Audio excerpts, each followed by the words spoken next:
ฮัลโหลสบายดีสำหรับคลิปนี้ก็จะสอนทุกคนอัปเดต Vivo X 300 Pro สำหรับใครที่ว่าต้องการอัปเดตแต่ว่าบ่ฮู้ว่าอัปเดตอยู่ไสสามารถเบิ่งคลิปนี้ให้จบแล้วก็อัปเดตได้เด้อขั้นตอนที่1ให้ค้นหาการตั้งค่าหลังจากที่เห็นการตั้งค่ากดเข้าไปหลังจากนั้นให้เราเลื่อนเบิ่งเลื่อนลงมาท้ายสุดพี่เด้อการจัดการและการอัปเดตระบบกดเข้าไป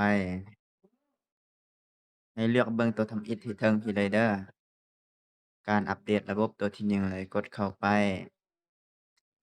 โดยในการทดลองใช้เวอร์ชันนี้เด้อกดเข้าไปอัปเดตเลยอัปเดตเลยมันเป็นแบบทดลองใช้ก่อนนะตัวรุ่น2มันยังไม่อัปเดตเดี๋ยวอัปเดตก่อนเริ่มแล้วอัปเดตเสร็จมันจะรีสตาร์ทเครื่องยังอัปเดตเลยมันยังไม่ได้